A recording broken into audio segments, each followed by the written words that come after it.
Well, thank you, Mr. Mayor, members of the City Council. It's my pleasure to bring to you the November City Manager Report. I'm just beside myself that we're already in November. I just can't believe how quickly the year's gone by. Let's just go ahead and jump in here first with important dates. I won't read all these to you, but just a couple important ones. We have two holidays this month that you and the public will want to be aware of: Veterans Day and Thanksgiving Day. That means our city offices will be closed. A couple other important things that are on the list here: the legislative forum that we're going to hold with the area legislators will be held in Auditorium Room 203 on the 13th of November, and that'll be at 8:30 in the morning, probably going to around noon or so.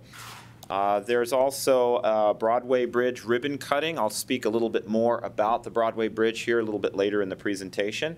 But you should know that that will happen on the 15th at about 11 a.m. And then a couple of, well, another important event that we'd like for you to attend is the Minot Fire Department's graduation and promotional ceremony. This will occur on November 30th at Fire Station 1 at 2 p.m. in the afternoon. Hope to see you all there. Next, wanted to touch base. The mayor had mentioned the governor's visit.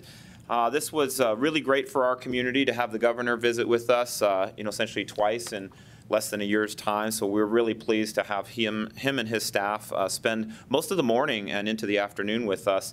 We had an opportunity to share with the governor in some meetings with the staff a number of issues that are important to Minot, and to also get some information from the governor as to how some of his initiatives and agenda might impact our community. So we had very, very good discussions through that conversation.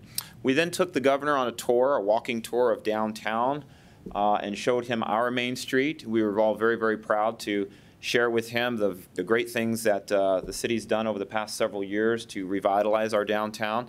The governor was able to speak with a couple business owners along the way and tour a couple interiors of buildings as well, so that was great. And then, of course, we ended up at the Central Campus Auditorium, where the governor spoke through a listening session, and also gathered input from various residents and community members from around the city. A couple important things that those of you who are there already know, but for those who don't, the governor spoke quite a bit to employment and the employment challenges the state faces. We're running a 2.5% unemployment rate, and there's an estimated 30,000 jobs available across our state. In Minot alone, we have more than 2,000 jobs available right now. So this is pretty incredible. So employment is still a major concern, and of course with that comes, the challenge of how do you attract and how do you retain quality employees and talent in your communities. So I know that's important on the governor's list of topics, as it is ours.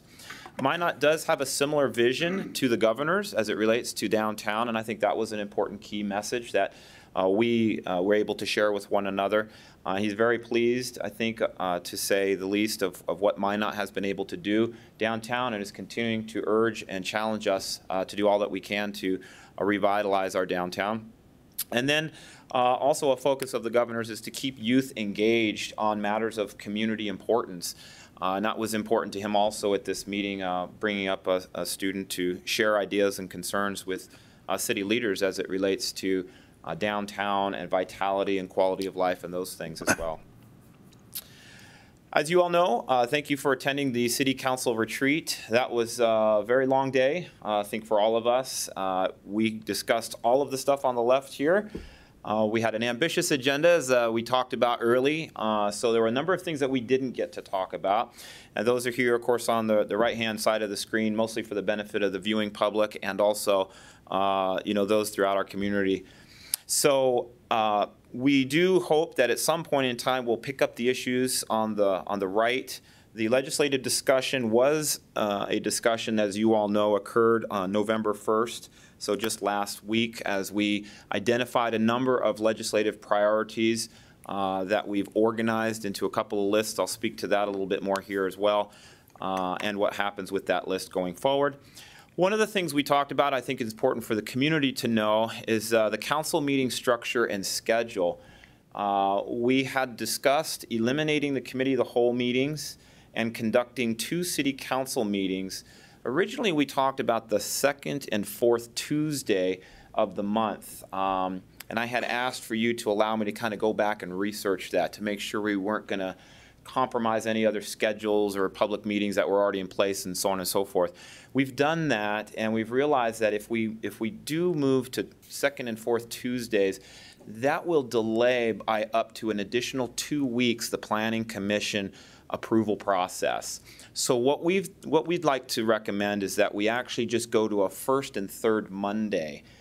There will be a few conflicts with holidays, and we are aware of that, and we can predict those, a year in advance. So with your permission, we'd like to go ahead and prepare accordingly to bring you the ordinance that will update the City Council meetings, and we hope to do that here pretty soon. So in order for that process to occur, we have to revise the city ordinance for public meetings, and that ordinance is being revised currently. My plan would be to bring that to you at the Committee of the Whole meeting later this month, one of the Committee of the Whole meetings, and then see how that goes, and if you do recommend that, then we'll take it to the City Council meeting in December, where ideally it would be passed under first reading. However, because it's the end of the year and we're all out of council meetings, I would need to have to call a special council meeting for the second reading. And of course, this all has to happen before the start of next year, which is when we're supposed to have all our meetings published. So we've kind of run a little bit out of time here near the end, but I wanted to have the conversation out in public so that people knew that's what we would be working on, and of course to get your feedback as it relates to that recommended process moving forward. Additionally, the legislative forum I touched on, we will be meeting with area legislators 8:30 on November 13th. From last week's meeting, we were able to identify a number of different topics that we'd like to watch, to react to, and to be proactive on. Specifically, there were 6 topics that we want to be proactive on, and that means we will be aggressively pursuing legislation or legislative changes to precipitate a positive outcome for Minot. Also, 3 topics that we've identified as reactive, where we feel strongly that we need to voice our opinions about things we've heard that might be coming through the legislature. And then, of course, 10 topics that we just want to keep our eye on. We're not real certain how they might play out. I did hand you that list, emailed that list to you, I want to say late last week. So if you have any updates to the list, please let me know. Otherwise, we are working on the position and issue papers that we hope to have ready for the meeting on the 13th so that we can have a more robust conversation with area legislators. Of course, this meeting is open to the public, and as I mentioned, it'll be held in Auditorium Room 203. I just wanted to inform you as well, North Dakota League of Cities will have their biennial legislative workshop on December 5th. It'll be at 8 o'clock in the North Dakota Heritage Center. And the program there is just on the left. I won't go through it with you, but essentially it's a lot of good information that League of Cities kind of does every other year to prepare elected and appointed officials for the legislative process. So that's just really for your benefit. We also hosted, I should say, the Economic Development Association of North Dakota's annual conference. This was great. We had 125 or so economic developers and people of like minds and interests in and around economic development. And we were able to tour them through our downtown. They took a tour of AGT Foods. There was 3 days of meetings and tours and the like.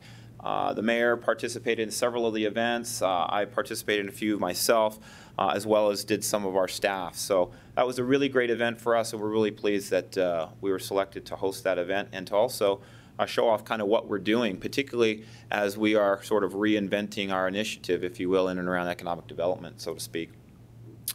Additionally, don't forget that Election Day is tomorrow, so there has been a change in the election location that's been widely published. It'll be the Armory. This is due to scheduling conflicts, so still at the auditorium, but just located in the Armory. So we want to make sure everyone gets out to vote, and also we're taking advantage of that initiative and combining with the initiative of promoting public transportation. So we'll be offering free rides on our public transportation system all day tomorrow. So anyone who wants to test fire the the public transportation program with the city. We'll be able to do that. And of course, that drops you off right at the auditorium as well. So that sort of seems to be a win-win.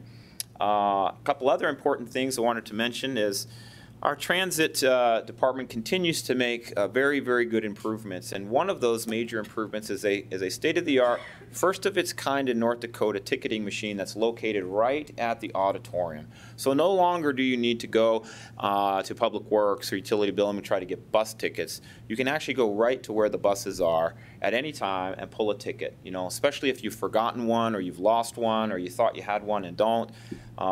It's multilingual.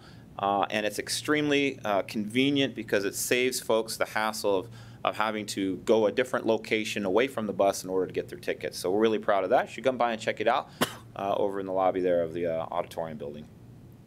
The latest improvements on NDR show that we are in #2 position of 13 as it relates to completion of NDR program initiatives. We have 21.65%, and this is a budget number, so we've spent 21.65% of our budget. I don't think, however, that number reflects all the activities and time that we've invested in a number of the different programs.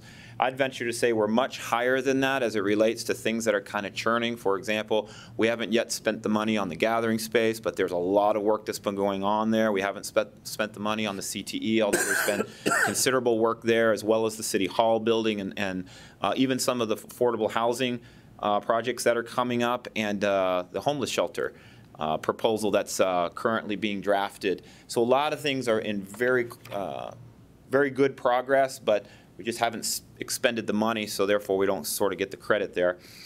11.2 million of NDR funding has been spent on acquisitions, relocations, or demolitions, and what's left in the fund right now is about 58 million, which includes money for a lot of the programs that I just mentioned. So that just gives you an update on kind of where we are and how we're progressing.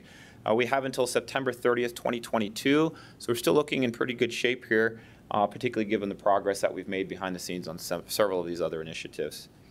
More on NDR, just wanted to let you know that the State Historical Preservation Office has given us our approvals for the downtown gathering space. This is particularly important for us because we thought there were 3 properties that might be potentially considered historical and therefore might prevent us from really doing too much with those buildings. That's turned out not to be the case. So we have no restrictions on the buildings, which is good news.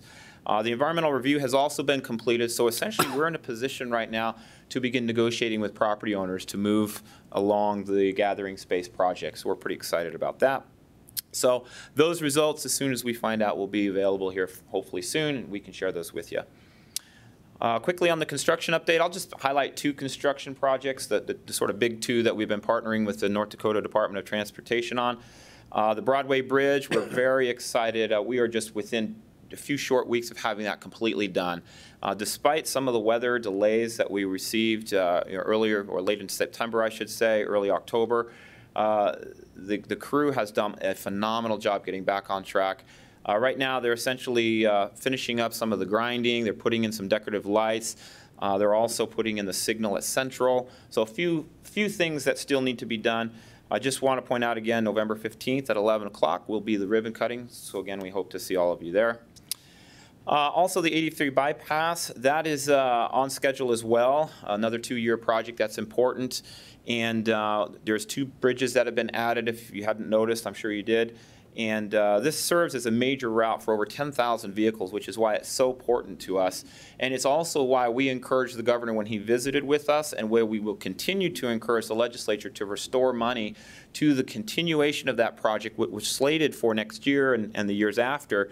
That money has been pulled, and so therefore the continuing of that project going north of 4th Avenue is no longer in the budget. So we need to try to restore money for that, keeping in mind that that's a major corridor for missile movement for the Air Force Base and other activities for the Air Force Base, as well as a major corridor that we were relying heavily on its improvement when we made the selection for the fire station property that we'd recently purchased for Station 5.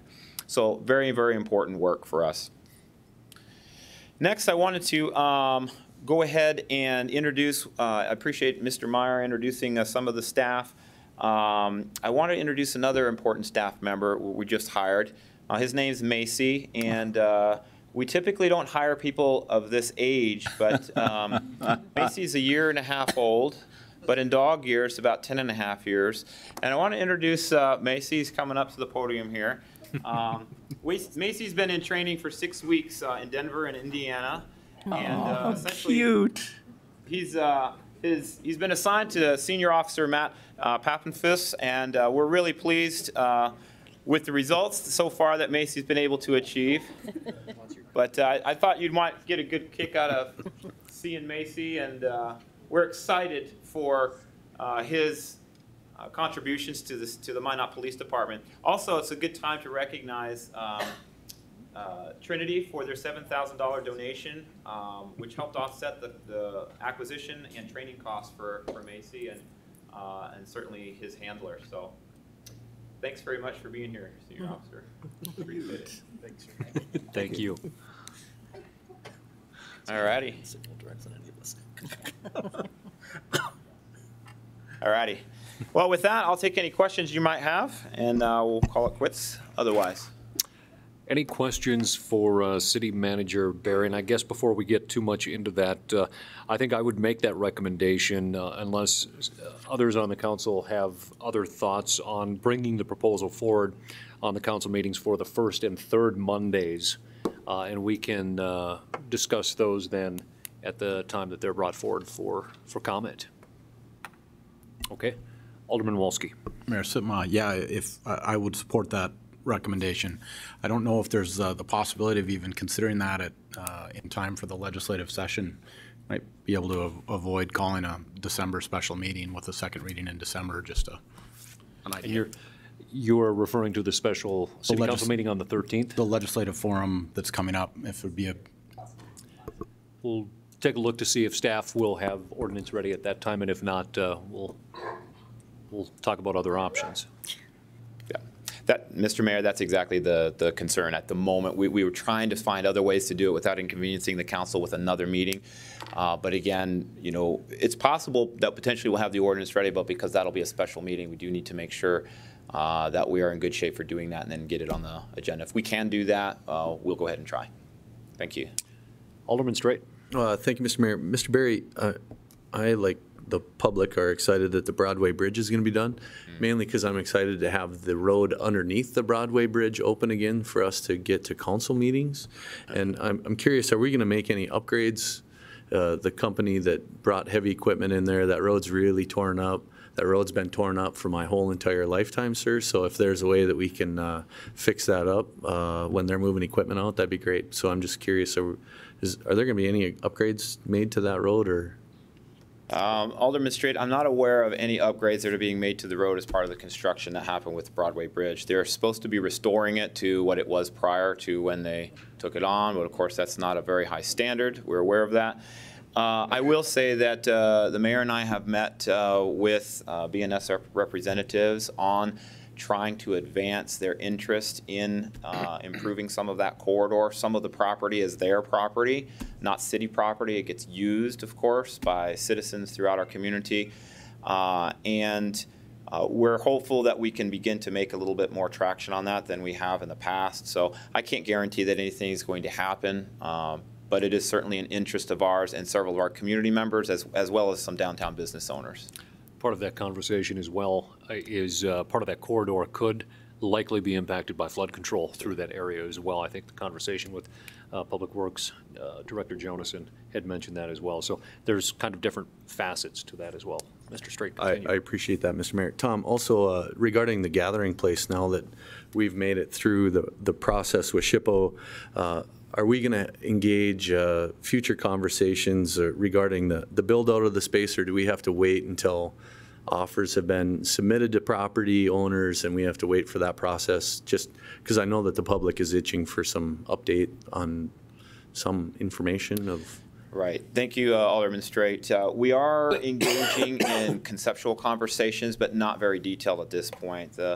The concern is that if we have a property owner that holds out, or the properties are being offered to the city at an unreasonable price and we can't justify the acquisition of those, that the city will not be able to proceed forward. So time and money expended in concept designs or plans or those sorts of things, while ideally we want to have contemporaneously kind of moving along, could also be essentially a waste of time and money. So we think that we'll have a pretty good idea as to what property owners want to and how engaged they want to be with the city on advancing this project throughout the month of December and into early January. We have already reached out to them and asked them before we started this process with the environmental review and with the SHPO review and those sorts of things if they'd be interested in selling, although we didn't talk about price. They've all indicated they'd be willing to entertain selling to the city, and that's why we've continued the process on. So it's kind of a check one box, move to the next thing, check the other box. I think we're in pretty good shape as it relates to where we wanted to be at this time. I know there's a lot of excitement, but it is a methodical process we need to work through, and I think we'll have the answer to that question here probably in the next 2 months or so. Alderman Straight. Thank you, Mr. Mayor. I guess, Tom, if I thought about it from the standpoint, if I was a property owner and I was going to participate, I'd kind of want to know what the space might possibly look at on whether or not I was going to be willing to offer up my property or not. So I could see, I understand we got to check the box on one side, but I think we have to be mindful of that concern from the public side as well. So sure. Any more information I think we could give the public, the better off we'd be. Okay. Thank you.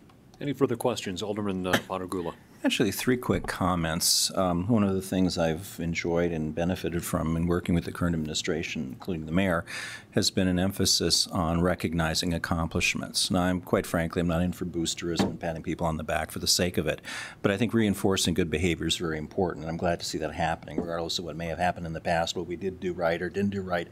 I think we're recognizing good things, and I wanted to recognize 3 good things. First of all, we are encouraging voter involvement by means of our free transit on Election Day. This is in sharp contrast to voter suppression in other parts of our country, perhaps even in our state, and I'm very proud of that. It makes me proud that the administration and our city is encouraging people to come and vote. I think it's a very important thing.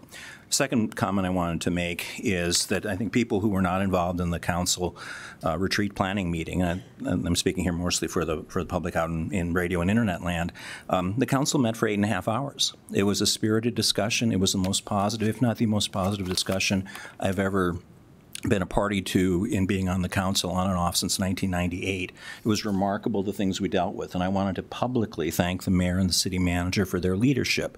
At first I was a little questioning as to whether 2 people involved in the process could adequately step back and lead our meeting, and I was very reassured. I felt very, very good. We spent 8.5 hours meeting intensely. We didn't even break for lunch. We ate while we talked, and some of us on the way down and the way back spent another 3 hours total talking. So you really got your money's worth out of the city council on that day. I think it was a very, very positive process, and people need to know that if they weren't there. And the third thing I wanted to mention, although he's not up for re-election and this is a nonpartisan kind of thing, and I'm being strictly nonpartisan, I was very impressed with the governor when he was here, and I was impressed with city staff, particularly Sean and Tom were very well prepared, and a lot of other staff were there. They could answer the governor's very pointed questions very, very well. A few questions they couldn't answer, they got answers to during the course of the meeting. They interact and they represent our city, I think, very, very well. I was also impressed with the governor. I've not seen him in this kind of a venue before. I've heard him speak, but never in kind of in a give and take session or walking around. He was very involved, very interactive. He wasn't the usual stereotype of a politician. He gave us advice, which is really remarkable. As is in his background as a developer in Fargo, he knows a lot of things about buildings. I was amazed. And, not only did we have a chance to talk with him and interact with him and lobby him in a sense, but he gave us very positive guidance. I was very, very impressed with the governor. Again, I don't mean this as any kind of political, partisan endorsement. I was just simply observing that this guy, I think, really knows what's happening. And I don't think anybody, no matter what their political background might be, would anyway object to how he was conducting himself or his positions, at least on this downtown issue. I was very, very impressed, and I told him that privately, and I want to say that publicly. So I was very pleased with how the city administration, city staff interacted with our state elected officials, and just wanted to mention those 3 positive things that other people might not be aware of. Thank you, Alderman Patergula. Any further comments or questions? Thank you, Mr. City Manager. Thank you. Go to our city attorney for her report. Mr. Mayor, I submitted my report in writing, and I'd be happy to answer any questions. Any questions for our city attorney this evening?